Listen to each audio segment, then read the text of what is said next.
السلام علیکم ورحمۃ اللہ وبرکاتہ۔ پروردگار عالم سے استدعا ہے کہ جہاں بھی رہیں خوش رہیں، آباد رہیں، شاد رہیں۔ پروردگار عالم آپ کو اپنے حفظ و امان میں رکھے، روز نماز قرآن کی تلاوت پروردگار عالم قبول فرمائیں۔ آج انشاءاللہ ہم قرآن کے اس تاریخی دور میں جو ماضی کی داستانیں ہیں، انبیاء کے ساتھ گزری ہیں، الحمدللہ ہم اور آپ کلام کے سلسلے سے گفتگو کر رہے ہیں، اور قرآن مجید کی آیات میں جو ان کی زندگی میں گزرا ہے اور وہ تمام قصے قرآن مجید نے بیان کیے ہیں، اس کے اندر میں نصیحتیں ہیں، اور ان نصیحتوں کو بیان کرنے کے لیے ان کے زندگی کے قصے واقعات جو قرآن میں ہیں، بغیر کسی تحریف کے، بغیر کسی زیادہ و کم کیے ہوئے آپ حضرات کی خدمت میں بیان کرنا ہے۔ آج ہم چاہ رہے ہیں انشاءاللہ ہم گفتگو کریں گے جناب یحییٰ، جناب زکریا کی، اور تھوڑا سا تذکرہ اس میں جناب مریم کا بھی آ جائے گا۔ سب سے پہلے ہم چلتے ہیں کہ ان کی زندگی سے کیا کیا نصیحتیں اور کیا کیا ہماری چیزیں ایسی ہیں کہ جو ہمارے زندگی میں کام آ سکیں، انشاءاللہ ہم گفتگو کریں گے، اور پھر اس کے بعد اس کا ایک نتیجہ بھی آپ حضرات کے سامنے رکھیں گے انشاءاللہ۔ جناب زکریا کی جو بیوی تھیں اور جناب مریم کی جو والدہ تھیں، یہ دونوں آپس میں بہنیں تھیں، اور اتفاق سے دونوں بہنیں بانجھ تھیں۔ بانجھ کا مطلب یہ ہوتا ہے کہ صاحب اولاد نہیں ہو سکی تھیں۔ آخر میں جس انداز سے جناب مریم کی والدہ کو ایک بشارت ہوئی، بہت سملر ہے ان دونوں کی زندگی کا حساب کتاب۔ تو ایک مرتبہ ان کو اشارتاً پروردگار عالم نے کہا، پروردگار عالم آپ کو عنایت کرے گا، ایک لڑکی ماشاءاللہ سے ان کے یہاں ہوئی جو انہوں نے منت مانی تھی کہ جو خدمت گزاری کریں گی، اور جناب مریم کی ولادت ہوئی۔ جناب مریم کی جب ولادت ہوئی تو جو انہوں نے بیت المقدس میں خدمت انجام دیا، جو رونق ہوئی، اس کے بعد جو میوات آئے اور جو جنت کے پھل فروٹس وغیرہ آئے، یہ سب دیکھ کر جو جناب زکریا تھے ان کو ذرا سا کچھ لگا، اور جناب زکریا کو بھی اولاد نہیں ہوئی تھی، یعنی ان کی بیوی کوئی اولاد نہیں ہونے کے سبب سے دونوں کی عمر جو ہے وہ بالکل بڑھاپے میں پہنچ گئی تھی، اور بڑھاپے میں پہنچنے کے سبب سے صاحب اولاد نہیں ہو سکے تھے جناب زکریا۔ اب جو جناب مریم کی ولادت کے بعد جو منظر ان کے سامنے آیا اور جو رونق ان کے سامنے آئی، تو ایک مرتبہ اللہ کی بارگاہ میں محراب عبادت میں جناب زکریا عبادت کرتے کرتے ایک مرتبہ دعا مانگ لیتے ہیں، پروردگار عالم ہمیں بھی ایک ایسی اولاد عنایت فرما کہ جو ہماری نسل کو لے کر آگے بڑھے۔ اب دل میں تو تھا کہ ہماری عمر جو ہے وہ اب بڑھاپے پر آ چکی ہے، اور اسی طریقے سے جو ہماری بیوی ہیں وہ بھی بوڑھی ہو چکی ہیں یا ایسا ہو چکی ہیں، یعنی کہ تمام سسٹم جو خواتین کے ہوتے ہیں وہ سب بند ہو چکا ہے، بڑھاپے کے اب مراحل میں ہیں، مگر دعا مانگ لی۔ اب جو دعا جو مانگی، فرشتے بعد میں نازل ہوئے اور جناب زکریا کو بشارت دی، جس کا ذکر قرآن مجید میں آیا ہے۔ سورہ مریم میں 12 نمبر آیت میں آیا تذکرہ اس چیزوں کا، 15 نمبر میں آیا، سورہ آل عمران میں 38، 39، 40، سورہ توبہ میں 30 آیہ کریمہ۔ یہ جتنی آیہ کریمہ میں نے آپ کو بتایا ہے، یہ جناب یحییٰ اور جناب زکریا کے سلسلے میں پروردگار عالم نے قرآن مجید میں جو ذکر کیا ہے اس کا خلاصہ آپ کی خدمت میں بیان کرنا چاہ رہے ہیں۔ تو ایک مرتبہ فرشتوں کے ذریعے سے ان کو خبر ملی کہ جو آپ نے دعا مانگی تھی وہ دعا قبول ہو گئی ہے، اور پروردگار عالم آپ کے گھر میں ایک چاند جیسا بچہ پیدا ہوگا، جس کا نام بھی آپ جو رکھیں گے وہ نام بھی آپ کو بتایا جا رہا ہے، وہ نام یحییٰ ہوگا۔ اور جناب یحییٰ کی ولادت کم سنی میں ہوئی ہے، یعنی کہ تقریباً 6 مہینہ روایت کے اعتبار سے کہ 6 مہینے میں ولادت ہوئی ہے۔ اب جو ولادت ہوئی بہت ماشاءاللہ سے خوش ہوئے، اور بہترین متقی، بہترین پرہیزگار اور بہترین مثال کے طور کے اوپر فنون اور تمام چیزوں کے ماہر جناب والا مانے جا رہے تھے اپنے زمانے میں جناب یحییٰ۔ اسی لیے جوانی کے حالت ہی میں نبوت ان کو ملی اور نبوت کا اعلان ہوا ان کے ذریعے سے۔ تو یہ جناب عیسیٰ کو بھی پروردگار عالم نے یعنی ایک دن کے تھے، اور جناب عیسیٰ جو ہے وہ گہوارے میں اپنی والدہ کو بچانے کے لیے گویا ہوتے ہیں، اور انہوں نے جو کہا بہت مشہور معروف آیہ کریمہ ہے، انی عبداللہ عطانی الکتاب وجعلنی نبیہ۔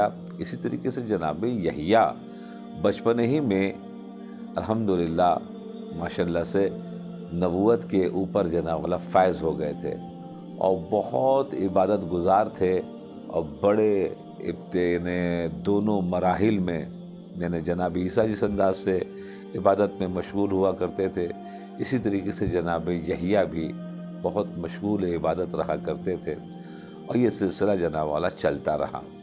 اور جب یہ سلسلہ چلتا رہا آخر میں چونکہ پیغمبر کا کام ہوتا ہے غلط چیزوں کے اوپر روکش کرنا، غلط چیزوں کے اوپر آواز اٹھانا، اور ایک مرتبہ جہاں تک ہو سکے اس غلط چیز کو رکوا دینا۔ تو جناب یحییٰ نے اپنے دور کے جو بادشاہ تھے، اور وہ بادشاہ جو تھا وہ خطرناک تھا، بادشاہ ظالم تھا، بادشاہ کا نام تھا ہیرودیس اس زمانے کا خطرناک قسم کا بادشاہ تھا، فاسق و فاجر بھی تھا اور ظالم بھی تھا۔ اس کو عشق ہو گیا، محبت ہو گئی کس سے؟ اپنے بھائی کی بیٹی سے، جس کا نام تھا ہیرودیہ اس لڑکی کا نام تھا جو اس کے بھائی کی بیٹی تھی، انہیں بھائی کی بیٹی سے عشق ہو گیا، اور وہ اس کو بیوی بنا کے رکھنا چاہ رہا تھا۔ جب یہ خبر جناب یحییٰ کو پہنچی تو چونکہ بہت عظیم پیغمبر نبی، اور اس کے بعد پھر بہت متقی و پرہیزگار تھے، جب ان کو یہ خبر ملی تو انہوں نے کہا کہ چاہے کچھ بھی ہو جائے یہ غلط کام ہم نہیں ہونے دیں گے۔ اور جب ایک مرتبہ یہ سلسلہ کافی آگے بڑھا تو خلاصے کے طور کے اوپر جناب ہم پیش کرتے ہیں، تو یہ جو لڑکی جو تھی ہیرودیہ، یہ آ کر اپنے چچا کے یعنی چچا ہی تو بنیں گے جناب، اپنے چچا کے رہنے لگی بیوی بن کر۔ جب ایسا ہوا تو ایک مرتبہ اس کے عشق میں وہ بالکل گرفتار ہو چکا تھا بادشاہ فاسق و فاجر، تو اس نے پوچھ لیا اپنی محبت کے جال میں پھنساتے ہوئے کہ آپ ہمارے لیے کیا کر سکتے ہیں؟ تو بادشاہ نے کہا تم جو کہو ہم تمہارے لیے کرنے کو تیار ہے۔ عشق میں اتنا زیادہ وہ گرفتار ہو چکا تھا، تو کہا زیادہ نہیں، ہم چاہتے ہیں یحییٰ کا سر لایا جائے۔ جناب یحییٰ کی شہادت اس سبب سے ہوئی کہ چونکہ وہ ایک ظالم کے مقابل میں کھڑے ہوئے تھے، اور جو غیر شرعی اور غیر اخلاقی کام انجام دینا چاہ رہا تھا اس کو رکوانے کے لیے کھڑے ہوئے تھے، جس کے سبب سے جو ظالم تھا اس نے اس چیز کو برداشت نہیں کیا اور ان کے سر کو قلم کروا دیا۔ امام سجاد علیہ السلام کی ایک روایت نظر سے گزری جس میں انہوں نے کہا کہ جب ہم مکے سے نکل رہے تھے تو ایک مرتبہ امام حسین نے ایک روایت بیان کی، کہا کہ میرے ساتھ بھی کچھ اسی انداز کا ہونے والا ہے جیسے جناب یحییٰ کے ساتھ ہوا۔ کہا کیا مطلب؟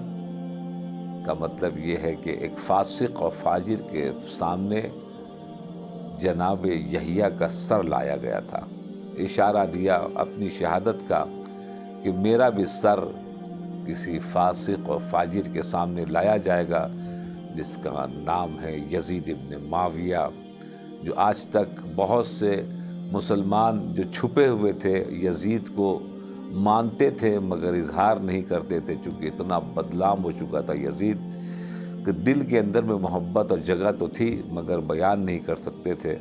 مگر آج انٹرنیٹ کے سبب سے بہت سی چیزیں جناب کھل کر سامنے آ رہی ہیں، حقیقت آ رہی ہیں، اور بہت بڑی تعداد میں لوگ الحمدللہ کشتی اہل بیت کے اوپر مستقل طور کے اوپر سوار ہوتے چلے جا رہے ہیں۔ تو خدمت میں آپ کے عرض کریں کہ یزید کے سلسلے میں امام حسین نے ایک جو اشارہ کیا تھا، اور چوتھے امام نے اس روایت کو بیان کیا ہے کہ امام حسین نے جناب یحییٰ کا ذکر کیا۔ امام حسین بھی 6 مہینے میں پیدا ہوئے تھے، اور جناب یحییٰ بھی 6 مہینے میں پیدا ہوئے تھے۔ جناب یحییٰ کے بھی سر کو قلم کیا گیا تھا اور امام حسین کی بھی سر کو قلم کیا گیا۔ تو کچھ چیزیں جو جناب عیسیٰ سے ملتی تھیں وہ میں نے بیان کی، جو کچھ چیزیں جو امام حسین سے ملتی تھی وہ بیان کی۔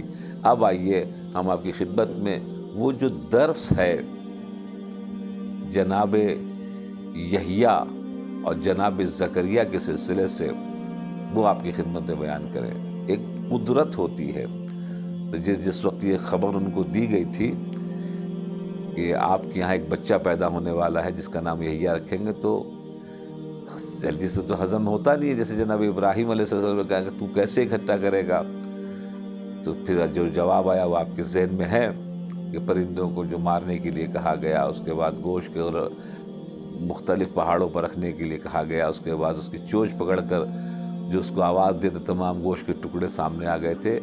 تو یہ خداوند عالم نے اپنی طاقت اور پاور کے ایک جلوہ دکھایا تھا جناب ابراہیم کو، لیطمئن قلبی کے کہہ کے جناب ابراہیم نے اپنے آپ کو بچا لیا تھا۔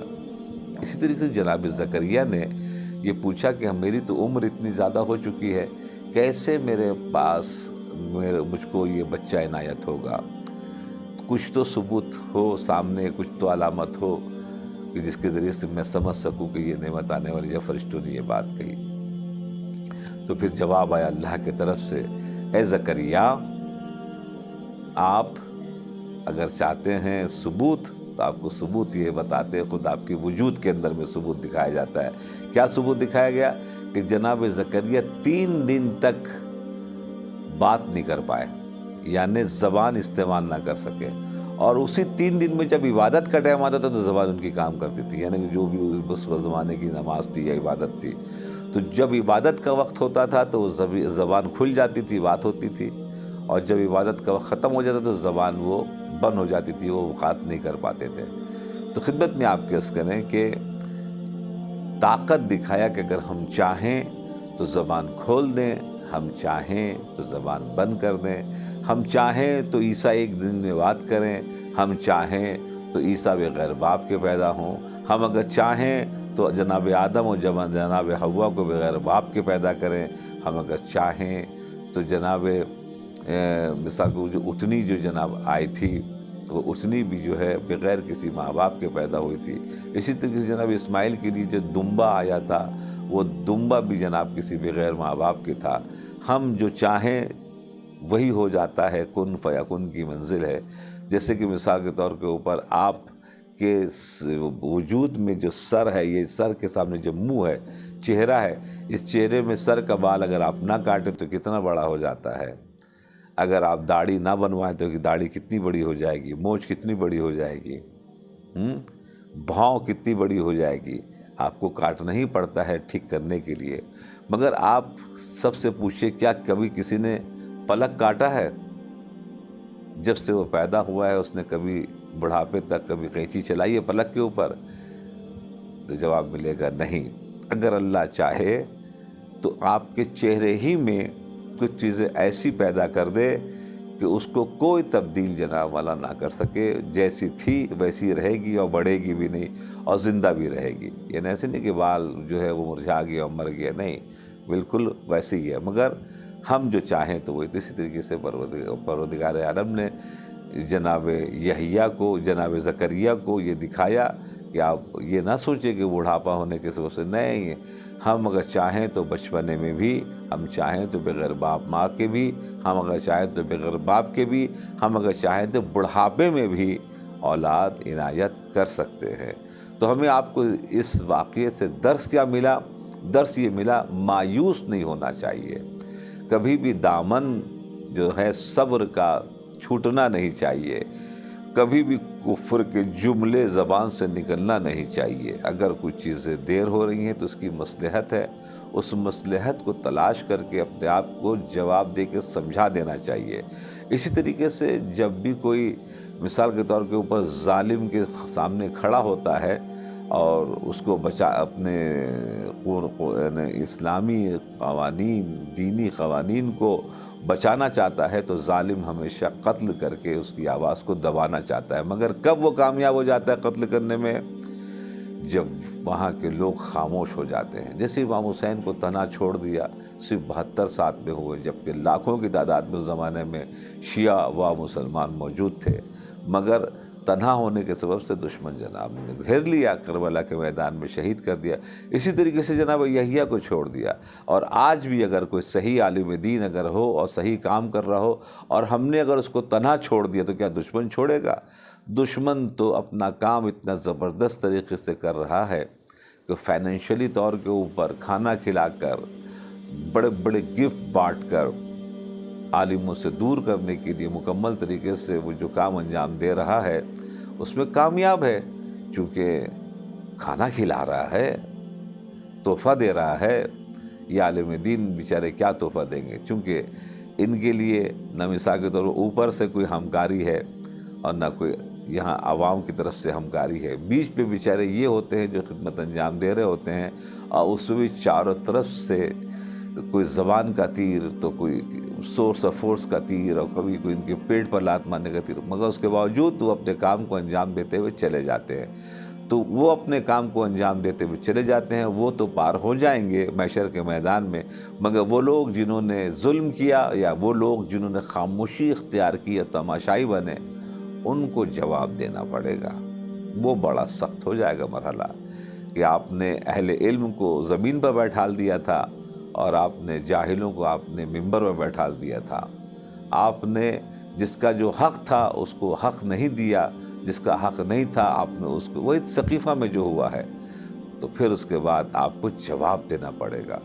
مگر ہاں جب ہم اپنے رہبر کو تنہا چھوڑ دیتے ہیں تو دشمن پھر ان کو گھیر کے مار دیتا ہے، چاہے وہ جناب یحییٰ کا معاملہ ہو، چاہے وہ جناب امام حسین کا معاملہ ہو. ابھی 2 عالم دین مثال کے طور کے اوپر شیخ زقزقی جو نائجیریا میں تھے، ان کی پوری قوم اٹھ گئی، گورنمنٹ کو جھکنا پڑا. اسی طرح کہ بحرین میں مرزا قاسم جو لیڈر ہیں شیعوں کے وہاں بحرین کے، پوری قوم اٹھ گئی، گورنمنٹ کو جھکنا پڑا اور وہ نکل گئے بحرین سے. آج بھی زندہ ہیں وہ. تو جب قوم اٹھ جاتی ہے تو ظالم جو چاہے بادشاہ کیوں نہ ہو بحرین کا، وہ جھک جاتا ہے.